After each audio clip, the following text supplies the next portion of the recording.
Bienvenidos a La Píldora Roja, un espacio donde interpretamos el entorno político, económico y empresarial del Ecuador. Yo soy Gustavo Isureta y hoy conversaremos sobre las consecuencias del mercantilismo.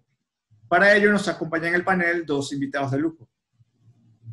Está con nosotros José Lo Andrade, quien es analista económico y político. ¿Qué tal, Gustavo? ¿Cómo estamos? Muy buenas tardes, días y noches, dependiendo de la hora y el lugar en donde nos estén viendo. Y bienvenido Pablo Arosemena Marriott. Así es, nos acompaña también Pablo Arosemena Marriott, presidente de la Cámara de Comercio de Guayaquil. Bueno, encantado de poder compartir. Gracias, Pablo, por acompañarnos. Es un placer que estés hoy aquí con nosotros. Enseguida comenzamos a discutir, pero antes revisamos el punto de mira. El mercantilismo es una doctrina que se fundamenta en la búsqueda de privilegios por parte de grupos organizados con la colaboración activa de la clase política. Es la antítesis de una economía de mercado. Es decir, en este sistema de propiedad privada sin competencia en el mercado económico, pero sí en el mercado político. Hoy en La Píldora Roja conversamos sobre las consecuencias que este sistema de relaciones clientelares tiene sobre la economía y la sociedad ecuatoriana. Bueno, ciertamente no es una escena infrecuente en el acontecer político del país. Desde hace décadas se observan a diversos grupos de presión organizados, cabildeando a políticos y funcionarios burocráticos, buscando negociar incrementos de aranceles, restricciones a la competencia, acceso a crédito barato o incluso contratos con el sector público. Entonces, desde su perspectiva, ¿qué consecuencias tiene para el país este entorno? Bueno, primero gracias por la oportunidad y felicitar por 3 años de un programa radial, no es algo que se cumple todos los días, así que muchas felicidades por ese gran logro, porque han sido 3 años que ustedes han venido contribuyendo con la sociedad ecuatoriana, orientando el pensamiento, dando ideas, dando soluciones, dando propuestas, haciendo contrapunto a ideas que se impulsan desde el gobierno o que se impulsan desde los gremios, así que gracias por hacer lo que han estado haciendo. Ahora, con respecto a la situación que ustedes plantean, nosotros decimos el comercio es la solución para el país. Ecuador necesita más comercio. ¿Por qué? Porque el comercio es la principal fuente de generación de empleo directo en el Ecuador. Es algo que poca gente lo sabe. Cuando he tenido la oportunidad de estar en foros universitarios, yo le pregunto a la gente, ¿cuál es la actividad que genera más cantidad de empleo adecuado en el país? Agricultura, dice la gente. Turismo, dicen otros, industria, dicen otros, construcción, dicen otros, pero nunca nadie dice el comercio. Si uno revisa las cifras oficiales, el comercio es la actividad que genera mayor cantidad de empleo adecuado. Yo digo, visualicen una locomotora, un tren, y la parte principal del tren, la locomotora, es el comercio, que con sus ventas va jalando el resto de vagones, agricultura, construcción, turismo, industria, etc. Entonces, ese comercio funciona cuando es libre. De aquí viene el tema, ¿no? A la gente le gusta hablar del libre comercio, pero en la práctica son pocos los empresarios que realmente promueven el libre comercio. Se sienten más cómodos con un comercio en la medida que esté protegido su negocio. Digamos que muchos empresarios son pro negocio y no pro mercado. ¿Cuál es la diferencia? Ambos creen en la libertad, pero solamente creen en la libertad los pro negocio cuando es una libertad que los beneficia a sus intereses. Cuando es una libertad de comercio que perjudica sus intereses, ya no promueven la libertad. Esa es la diferencia de un empresario que cree en la libertad pro mercado, que cree en la libertad como un principio transversal, independientemente de que sea conveniente o no para sus intereses del negocio. Entonces, ¿cómo le llamamos a esos empresarios que no creen en el libre comercio, que no promueven el libre comercio? De hecho, en la vida práctica, ellos de boca para afuera hablan de libre comercio, pero en la práctica siempre están tratando de proteger su negocio. Bueno, eso es proteccionismo, eso es mercantilismo, y eso no es liberalismo. Y esto es importante decirlo, porque mucha gente se pone la ropa del liberalismo para avanzar sus intereses particulares, la causa que ellos tienen. Entonces, en el Ecuador, pocos empresarios promueven la libertad, muchos empresarios promueven el mercantilismo. ¿Y tú a qué crees que se debe eso, Pablo? En tu experiencia, estando en los gremios, estando en la academia. Mira, yo te diría, hay muchas cosas, pero simplificando te diría al menos 3. Primero, intereses creados. Evidentemente, hay gente que no es tonta y dice, yo entiendo que si se libera el comercio es lo mejor para todos, pero no para mí, que estoy en una industria protegida, ineficiente, y que si tú me abres la competencia me quedo sin negocio. Entonces, no es un tema de conocimiento, es un tema de interés, de que entiendo, pero no me interesa, no me conviene, ¿ok? La segunda razón suele ser por ignorancia, porque, y aquí no es un tema de los empresarios, digo, cuando un empresario defiende el proteccionismo lo hace por billetera, porque le conviene, pero cuando un estudiante de la universidad que tú quieras, de Guayaquil o de cualquier parte del Ecuador, o cuando alguien que está en la calle caminando, defiende los intereses de industriales que viven de una protección, o de agroindustriales que viven de una protección, no lo hace por billetera, porque él no se beneficia directamente de eso, lo hace por ignorancia, o lo que es lo mismo, ideología. Ideología muchas veces es la ignorancia disfrazada de talking points, la ignorancia disfrazada de conocimiento en unos cuantos tweets. Entonces, tienes intereses creados, tienes ignorancia. Y luego tal vez una tercera razón es indiferencia. Hay mucha gente que está bien y si la bomba atómica no me cae en el patio de mi casa, ¿qué me importa, digamos? Entonces, sea por intereses creados, sea por ignorancia o sea por indiferencia, cualquiera de esas combinaciones te da una parte del empresariado que sea mercantilista. Tú lo desglosas de una manera muy interesante, pero por ejemplo, digamos, la ignorancia se puede curar, pero ¿cómo curamos la indiferencia? Porque justamente hay mucha gente, digamos, a la que le va bien, la que tiene, digamos, una vida próspera, acomodada, entonces mientras les vaya bien, pues el resto les interesa poco y nada. ¿Cómo curamos eso? Mira, la educación liberal, para hablar en concreto, porque aquí no estamos hablando de ciencias, ni de lengua, ni de matemáticas, aquí estamos hablando de una educación liberal, una pedagogía liberal, es como Sísifo, ¿no? Llevas la roca hasta la cima de la montaña y se te regresa. O sea, es esa tarea que nunca acaba.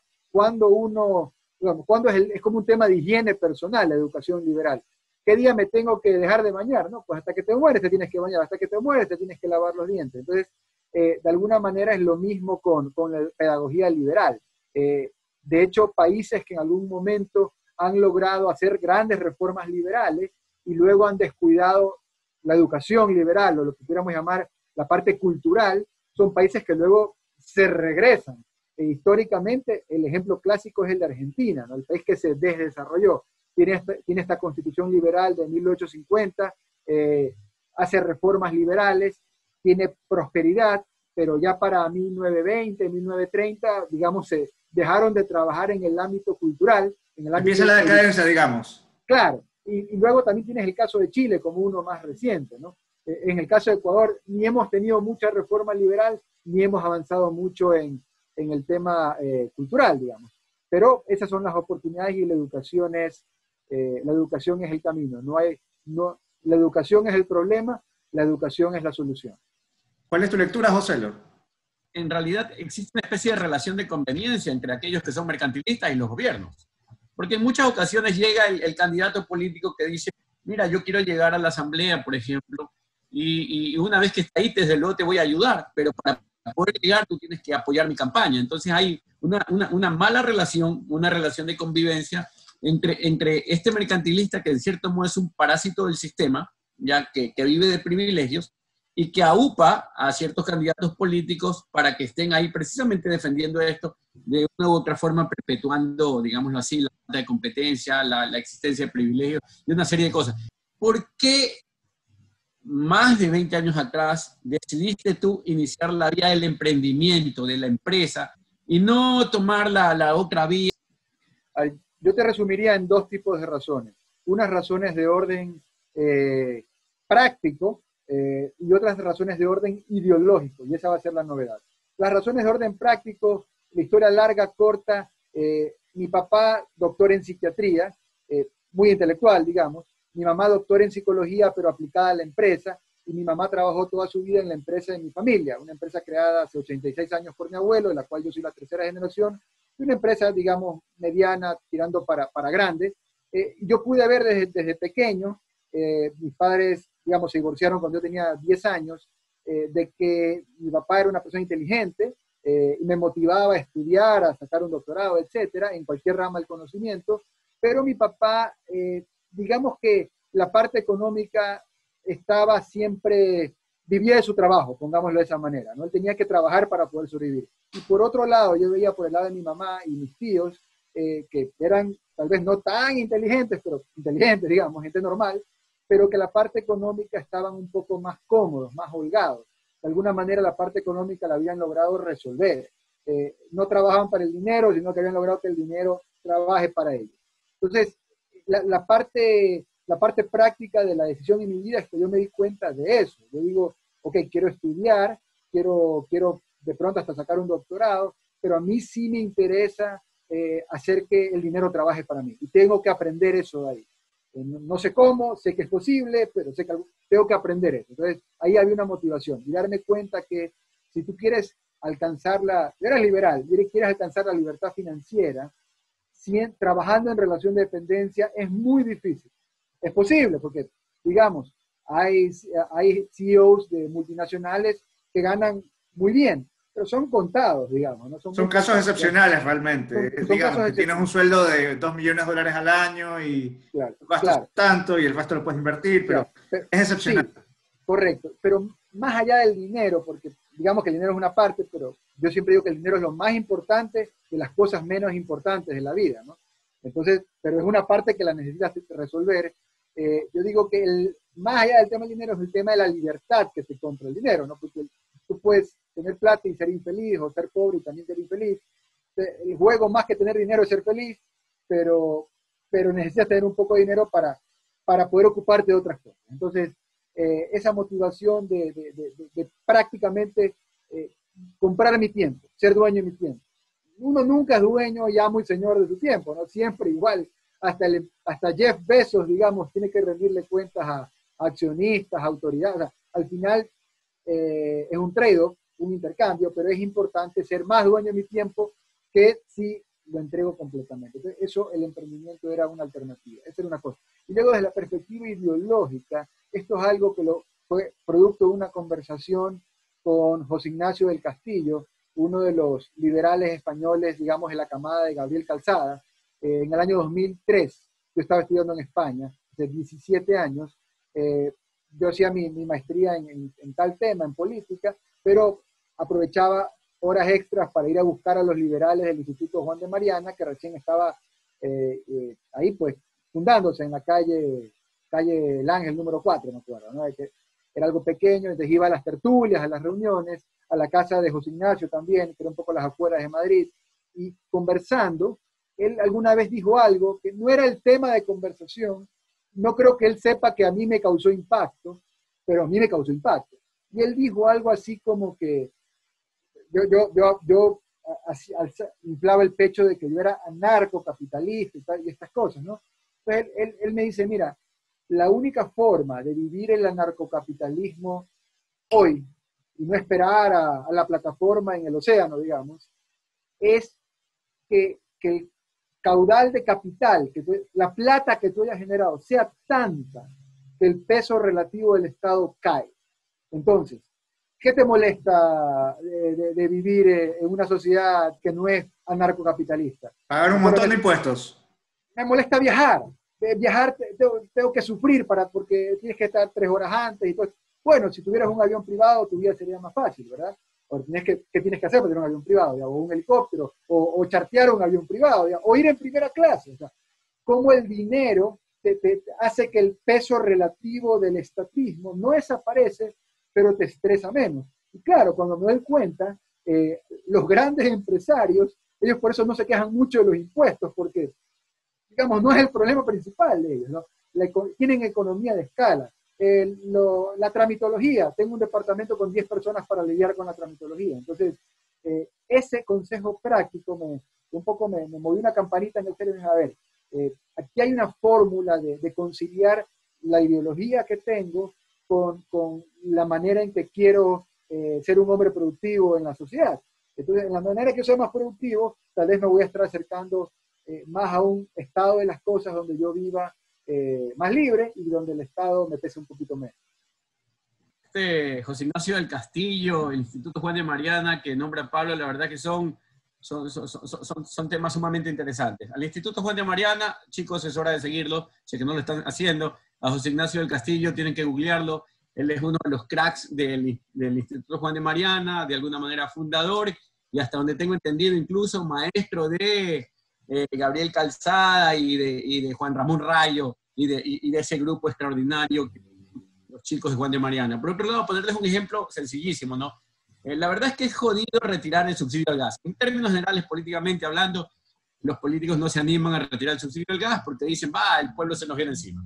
Y tal vez sea cierto que si ganas $300 al mes y el tanque de gas te cuesta $2.50, pues esa es una proporción importante tal vez de tus ingresos. Pero ¿qué pasa si llegas a ganar $1.300 ahora? Y el gas sube de 2.50 a 10.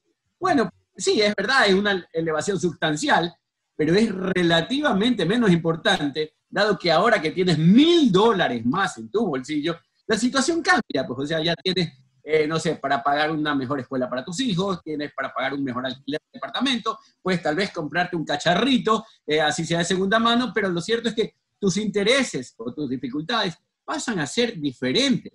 Por lo que, aunque suba el precio del gas, o se elimine el subsidio parcialmente y subamos de 2.50 a 10, a la gente deja de importarle un poco porque las cosas han cambiado de manera radical.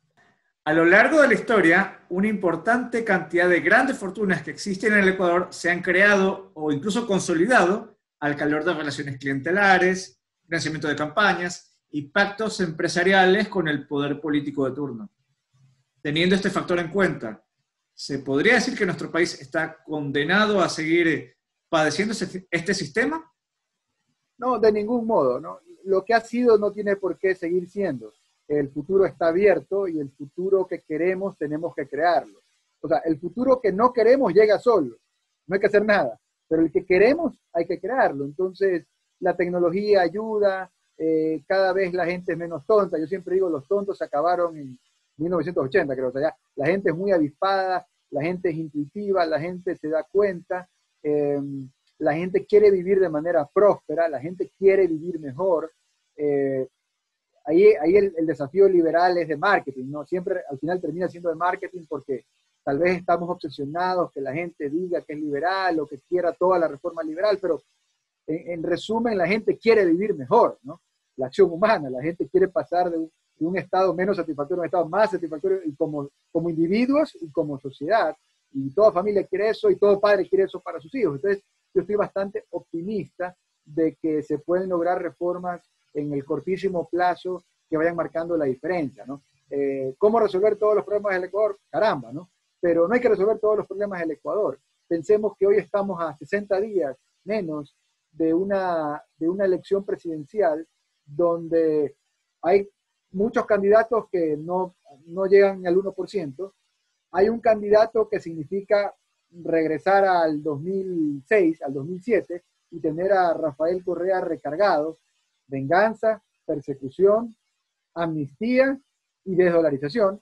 Y luego hay una propuesta, que es la de Guillermo Lasso, que es una propuesta liberal. Que le quiero poner el termómetro y no es químicamente puro. Caramba, o sea, en el contraste, Guillermo Lasso, comparado con Andrés Arauz, Guillermo Lasso es Hayek, es Rothbard, digamos.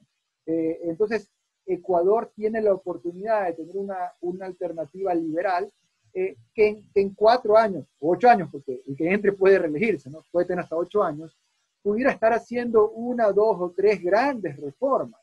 Se me ocurre a mí, ¿no? Acuerdos de libre comercio es algo extraordinario, porque la gente dice, el acuerdo de libre comercio es vender más, comprar más. No, esa es la punta del iceberg. Cuando tú haces un acuerdo de libre comercio, por ejemplo, con Estados Unidos, indirectamente tú importas reglas del juego, tú importas institucionalidad, ¿ok? Es mucho más de lo que uno cree, para bien. Primera cosa. Segunda cosa que pudiera hacer un gobierno de Guillermo Lasso, bajar aranceles, ¿no? Que va de la mano con el tema de apertura comercial. Menciono el tema de los aranceles porque es lo que nos encarece la vida a todos. La ropa que tenemos es cara, esta tecnología es cara, este celular es caro. Entonces, todo es caro, y es caro en buena medida porque es una economía cerrada y es una economía con muchos impuestos. Bajar impuestos nos favorece a todos.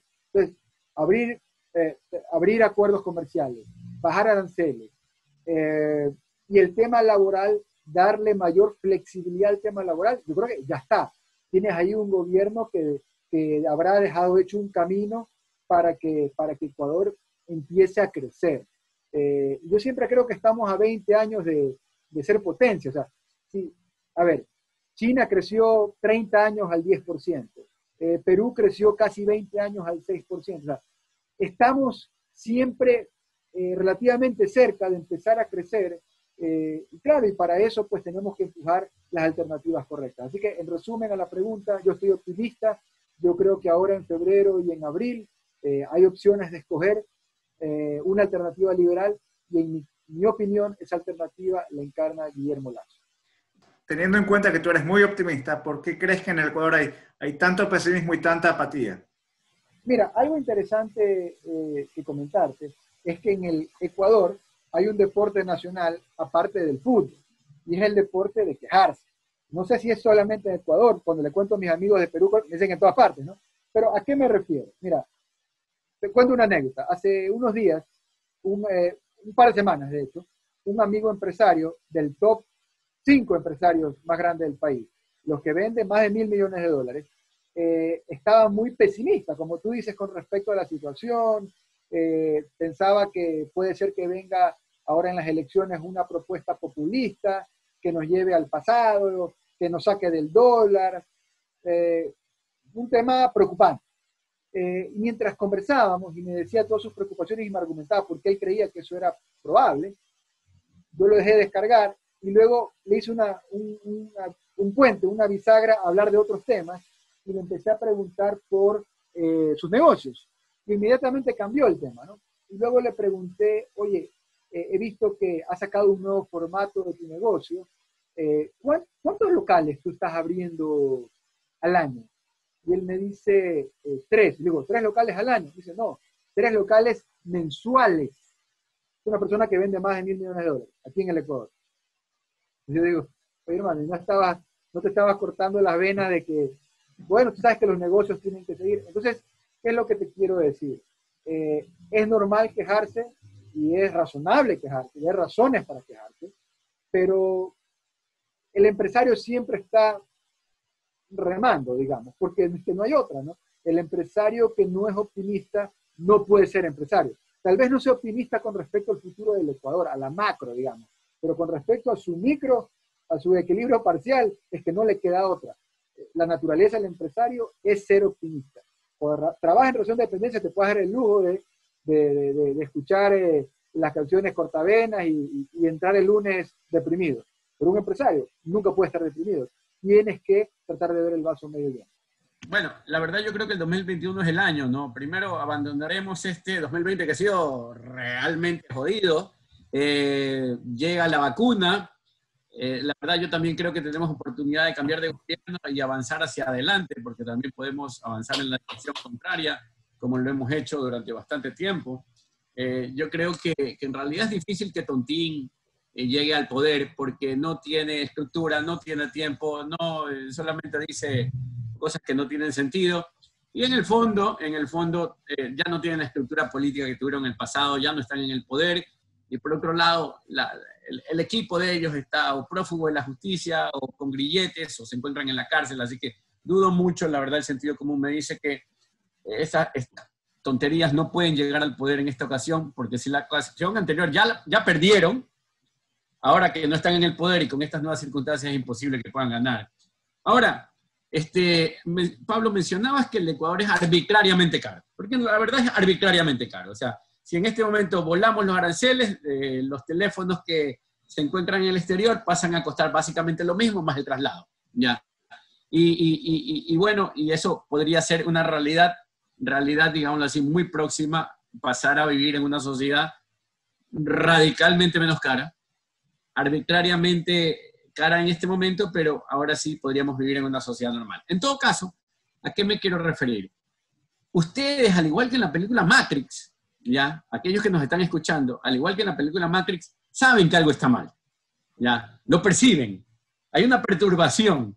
Notan que hay algo que no funciona en el sistema. Hay algo que no está funcionando en el Ecuador y no ha funcionado nunca, pero en particular en estos 14 años de terror, ha funcionado de manera más, o sea, de manera peor.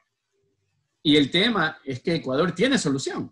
Ahora, en esa línea, Pablo Rosemena Marriott, y dado que este programa se llama La Píldora Roja, aquella píldora que te permite a ti, a quien la consume, descubrir sencillamente qué es lo que está ahí, y no la realidad que te pintaron otros para seguir utilizándote como batería, al igual que un estado parásito. ¿Qué píldora roja podrías tú trasladarle en este momento a nuestros oyentes? Algo que lo haga percibir que han puesto una realidad sobre sus ojos que no era tan cierta y que en este momento los motive a despertar y descubrir what is the Matrix. Que no hay nada que el Estado te dé que no te haya cobrado o te vaya a cobrar después. Simplemente tener la noción de que el Estado es una entelequia financiada por los ciudadanos y que todo lo que tú quieres que el Estado te dé, se lo tiene que quitar a alguien, antes o después. Y que cuando dicen, bueno, es que eso es financiamiento público es financiamiento de tu plata como ciudadano. No es que yo no pago impuesto a la renta, pero tomaste una Coca-Cola y pagaste IVA. Todos pagamos impuestos. Los que tienen menos posibilidades terminan pagando más impuestos. No hay impuesto a los ricos. El Estado es esa ficción a través de la cual unos creemos que podemos vivir a la costa de otros. Simplemente no se puede. La factura llega siempre. Y empezar a hablar nosotros en términos de que todo lo que hace el Estado es financiado con la plata de los ciudadanos. Entonces, que el nuevo préstamo del Fondo Monetario al gobierno ecuatoriano que endeuda a los ciudadanos, el nuevo impuesto que quiere poner el gobierno para cobrarle a los ciudadanos y quitarle recursos. O sea, la noción que los gringos la tienen muy clara de taxpayers, ¿no? Pagadores de impuestos. Aquí hablamos de contribuyentes, los gringos la tienen más clara, pagadores de impuestos. Entonces, esa noción de ahí yo creo que despierta bastante a la gente. Esa es una. Y la otra es el espíritu de rebeldía que tiene el liberalismo. Si tú estás pensando lo que los demás están pensando, entonces realmente no estás pensando. Ser liberal es pensar diferente. Y no hemos explotado suficiente eso. Piensa diferente. Es que tú sabes, tú vas a hablar con alguien y ya sabes todo lo que te va a decir. O sea, no quiero menospreciar, pero ya sabemos cuáles son los argumentos. Entonces, hermano, piensa diferente, mira las cosas de otra manera. ¿Y qué tal si fuera así? Nosotros estamos fuera de la caja. Habrá otra caja más amplia después, pero el liberal siempre está buscando salirse de la caja. Yo diría que esas dos cosas.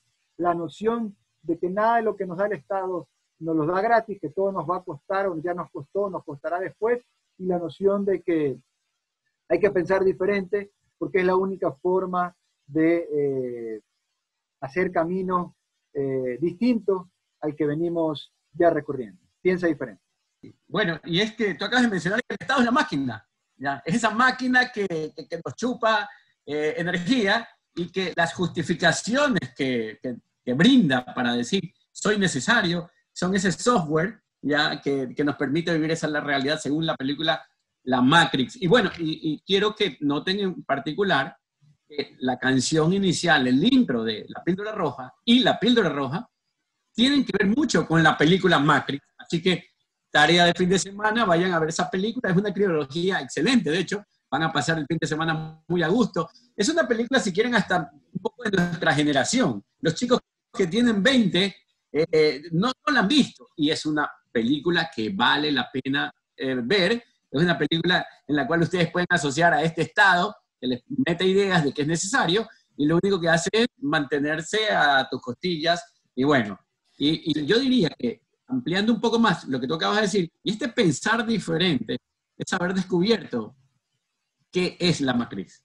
Justamente, Pablo, cuando hablamos de que el Estado pues, se nos carga por todas partes y que está metido en todo, y que aunque nosotros no nos demos cuenta de alguna u otra forma, nos atora ahora o nos va a atorar en el futuro. Entonces, de este sistema de estatismo rampante es del cual se alimenta el mercantilismo y del cual pues, se valen muchas protecciones económicas, muchas protecciones políticas, mucha impunidad. ¿Cómo lo has visto tú directamente en la cancha?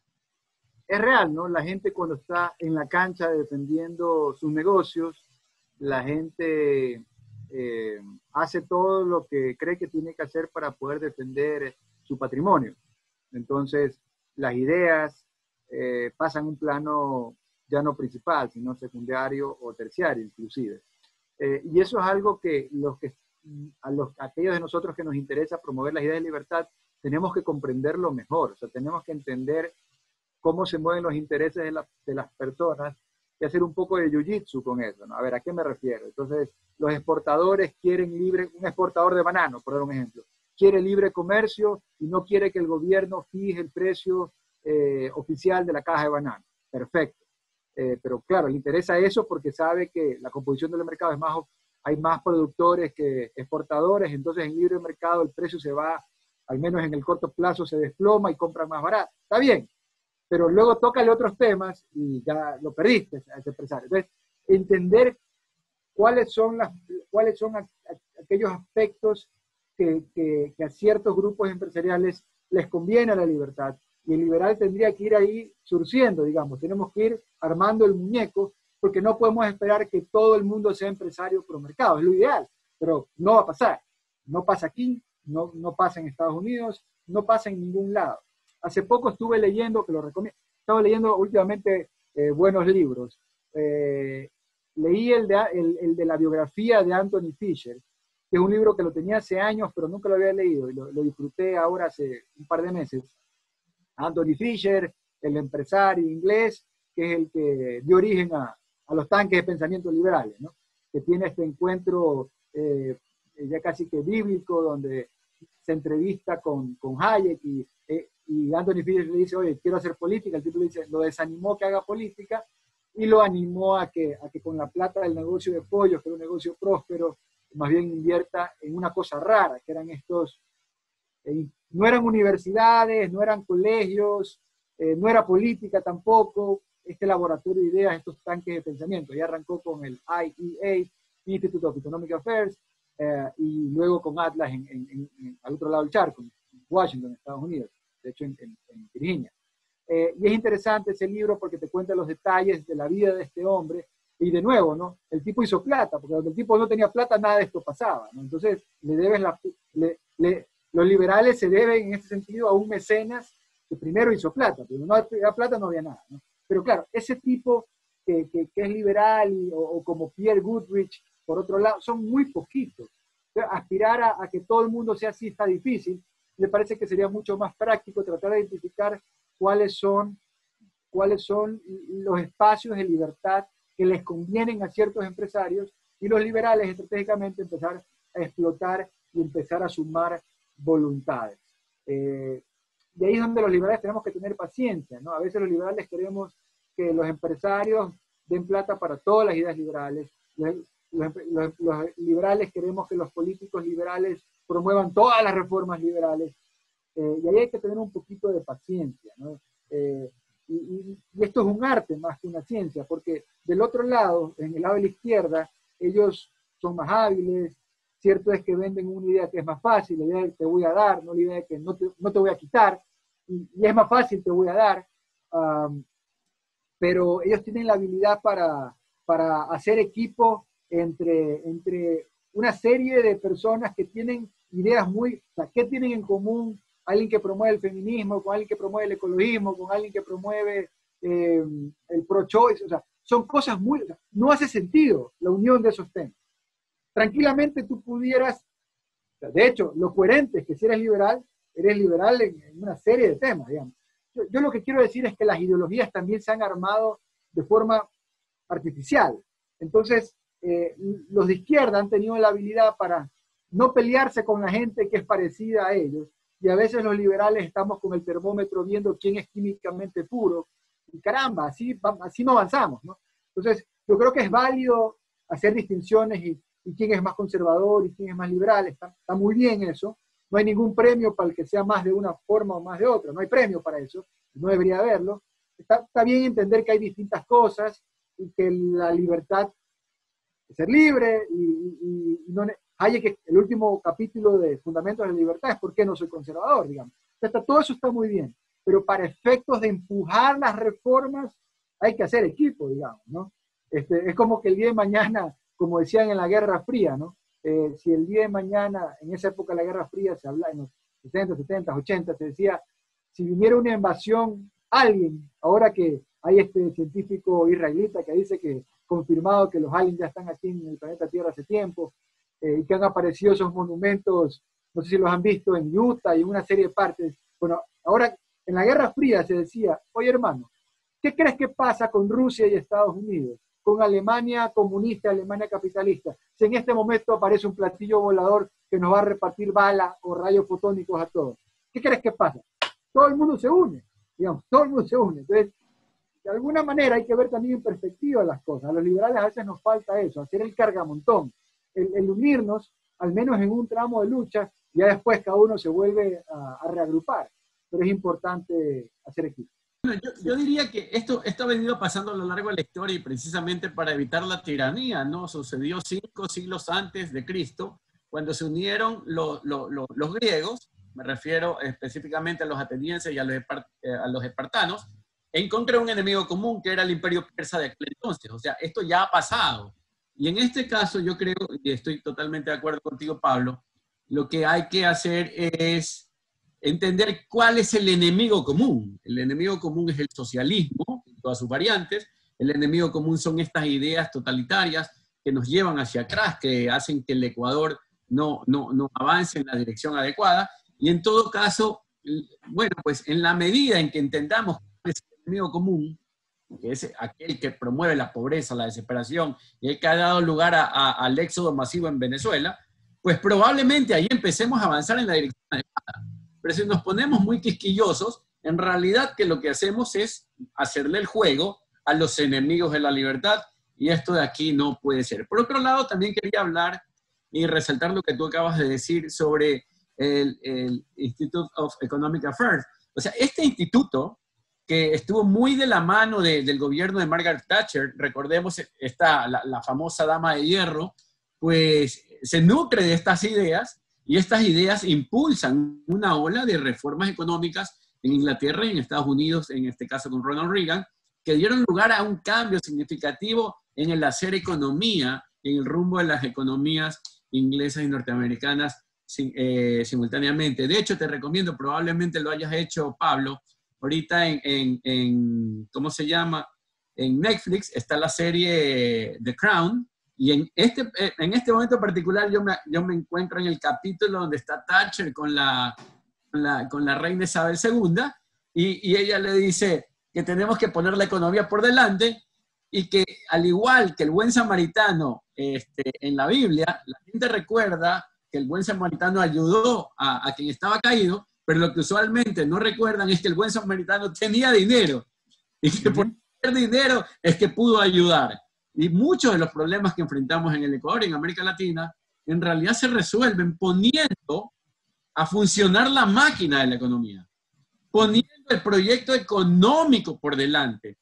Y de hecho esa es gran parte del problema de estos 4 años de gobierno. O sea, siempre pusieron al equilibrio fiscal adelante de la economía, y el resultado es que ni ha habido equilibrio fiscal y la economía tampoco ha progresado. Si hubiésemos resuelto el problema económico, lo fiscal se hubiese arreglado por añadidura. Para que Ecuador pueda progresar, es fundamental que los comerciantes, profesionales, emprendedores, la gente joven y especialmente aquellos que trabajan en la informalidad sean parte de una economía que los incluya productivamente.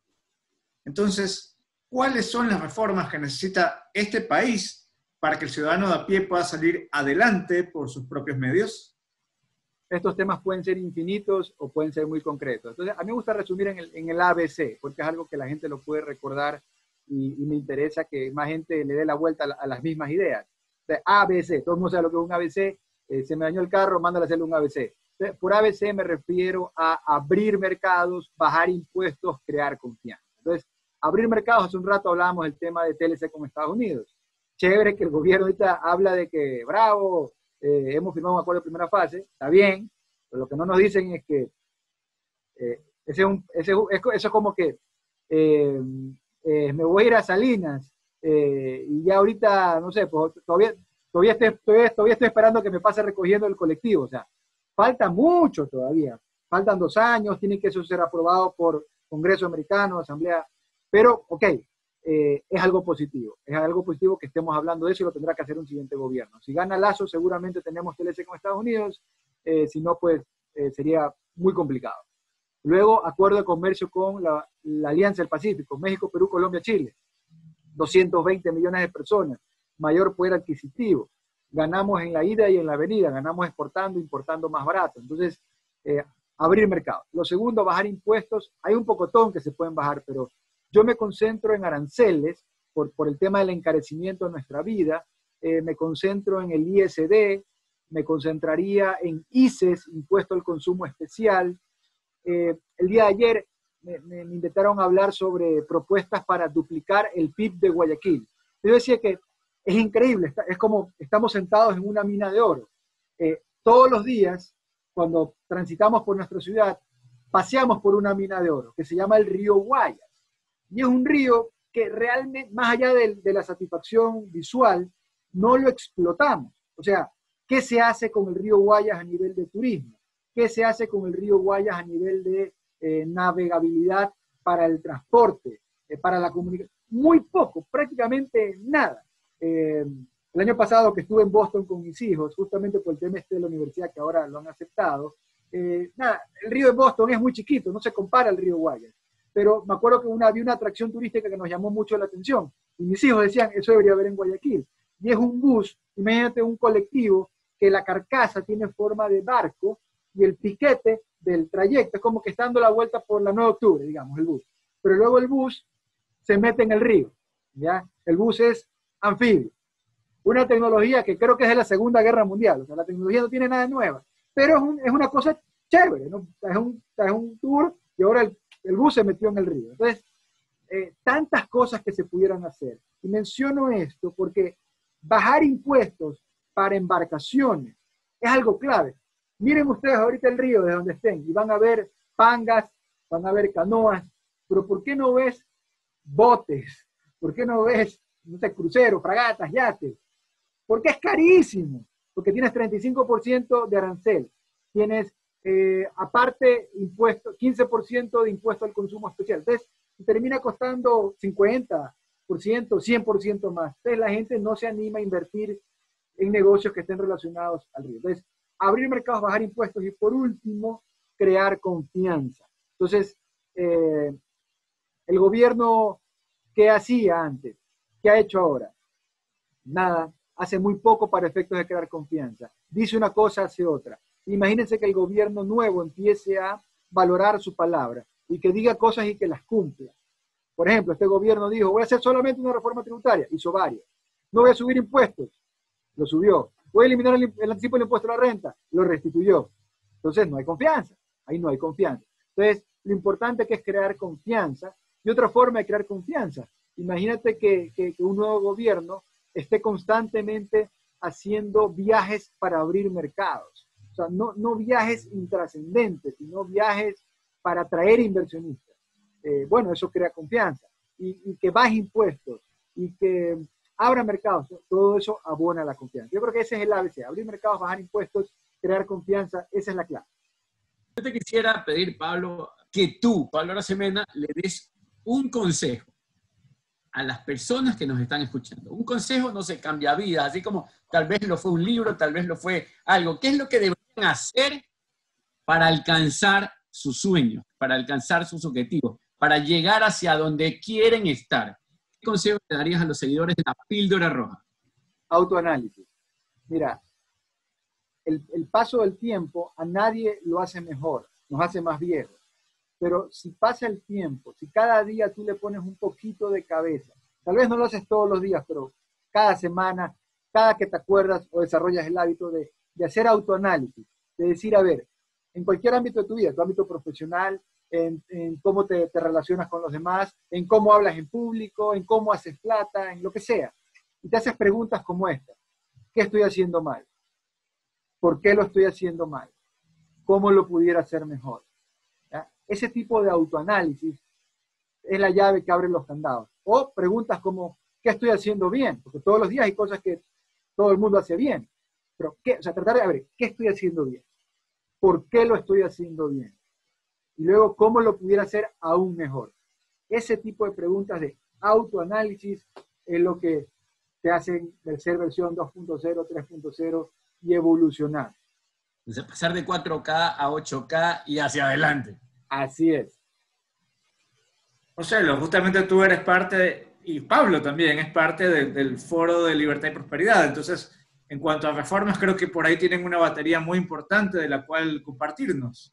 Bueno, en realidad lo que pasa es que reformas en este país que ha estado estancado en el ámbito de reformas, hay muchísimas, pero desde el Foro de Libertad y Prosperidad hemos propuesto básicamente 5, una comercial, ya básicamente Pablo ha mencionado qué es lo que se requiere hacer, integrar comercialmente al Ecuador a través de acuerdos comerciales, eliminar aranceles y la esquizofrenia y parafernalia que existe de regulación que impiden el comercio, una reforma en el ámbito de la seguridad social para promover un modelo de aseguradoras privadas tipo las chilenas, una reducción y mejora de calidad del gasto, o sea, en lo fiscal, las cosas andan realmente de forma desastrosa y hay que ordenar las finanzas públicas, pero de la manera adecuada, escogiendo en qué se gasta, cuánto se gasta y en qué se deja de gastar, ¿no? O sea, haciéndose esas preguntas de autoanálisis que Pablo dice, ¿por qué lo hemos estado haciendo mal? Sector público. ¿Por qué lo seguimos haciendo mal? Sector público. ¿Qué podríamos hacer para dejar de hacerlo mal en el sector público? ¿Ya?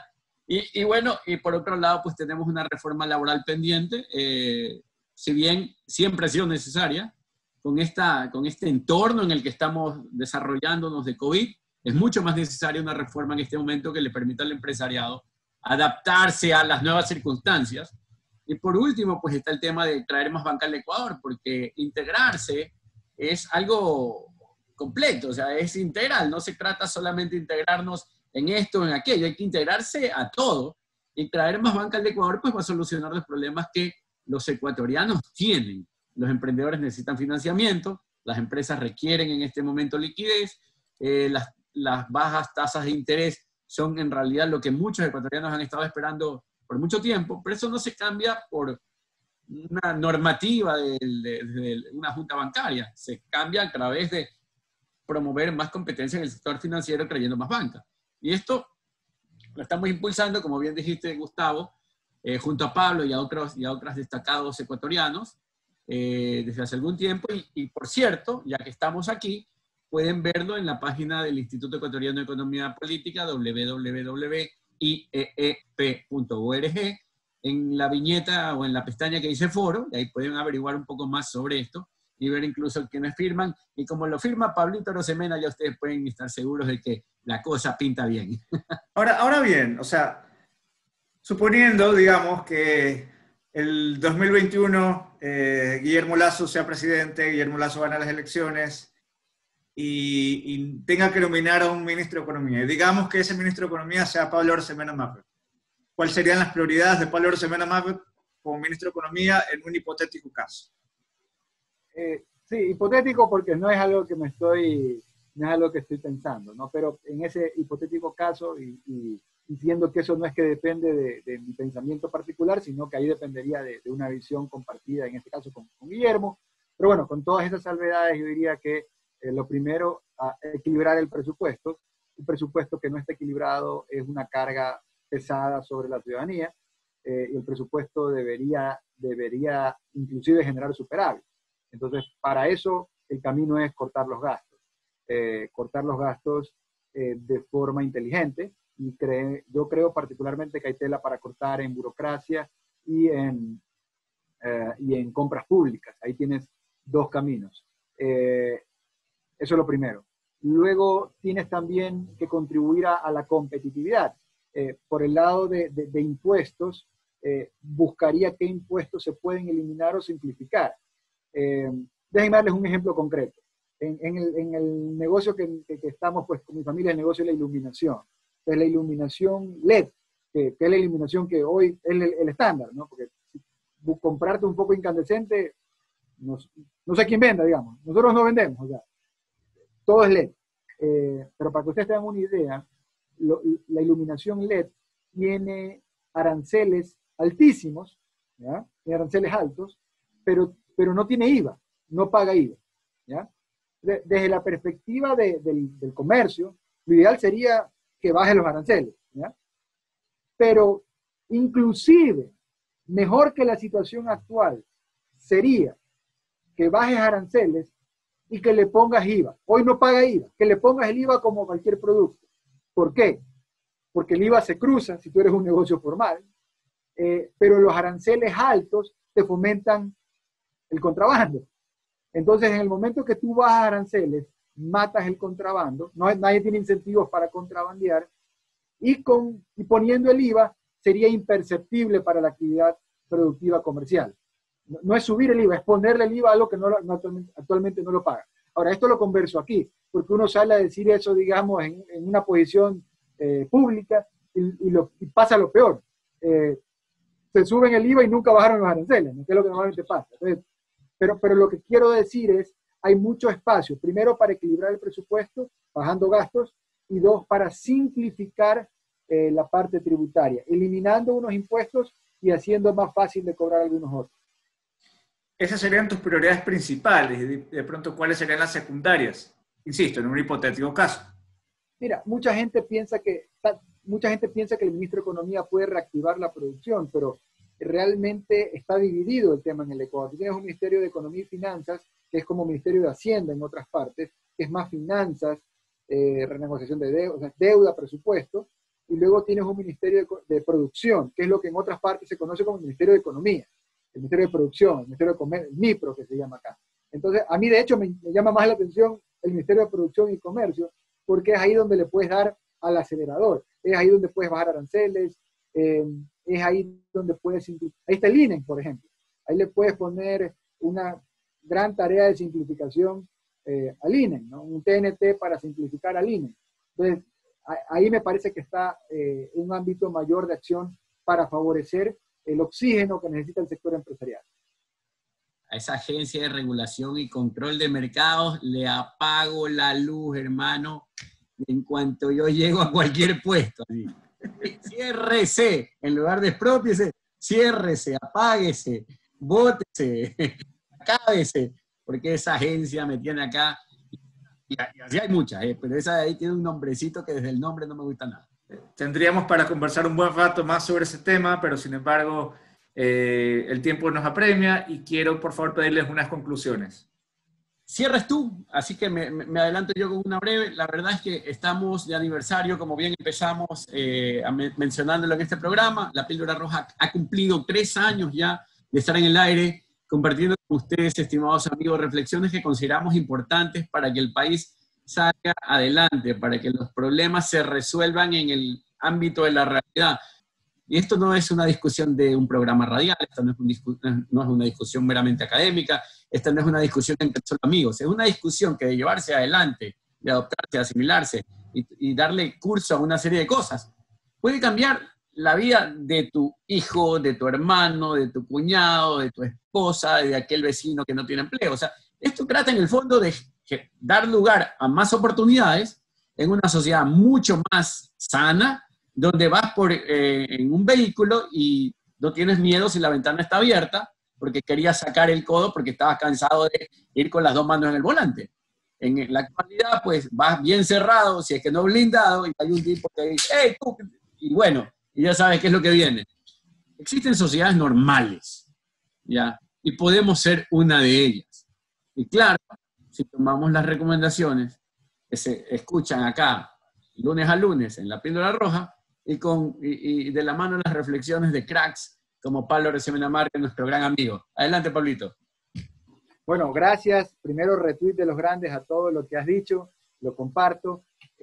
Felicitar de nuevo al Instituto Ecuatoriano de Economía Política, al programa La Píldora Roja por estar contribuyendo con la libertad en el Ecuador durante 3 años consecutivos, augurarle mucho éxito, que sigan 3 años más y mucho tiempo más, y que vayan ganando espacios en nuevos formatos también. ¿Por qué no el día de mañana la Píldora Roja puede estar en televisión nacional o en formatos digitales, como ya lo está haciendo, pero cada vez con más fuerza y con más apoyos y patrocinios? Creo que eso debe estar en en las miras para el próximo año es totalmente factible. Y de ahí como conclusión, bueno, agradecerles por la invitación.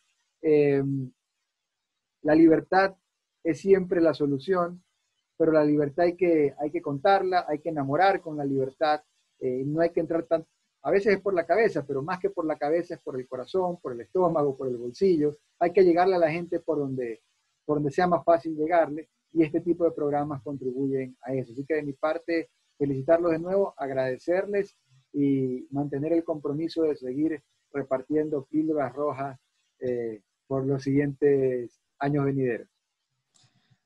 Por todo lo expuesto, podemos concluir recordando a Adam Smith, quien hace casi 250 años denunció que la gente de un mismo sector económico rara vez se reúne para divertirse, sino para conspirar en contra de los ciudadanos. Es decir, la confabulación entre empresarios y políticos conduce a la creación de un Estado parasitario donde los productores no prosperan creando valor para el consumidor, sino cabildeando el poder político con el propósito de capturar privilegios. Transformar este entorno requiere fomentar la innovación y la competencia económica, hoy bastante bloqueadas en el Ecuador por leyes hechas para defender a clientelas, que son el sostén de los caudillos. Amigos, me ha dado muchísimo gusto verlos, me ha dado muchísimo gusto compartir este espacio con ustedes. Ha sido un placer, les mando un abrazo y nos vemos en una próxima oportunidad.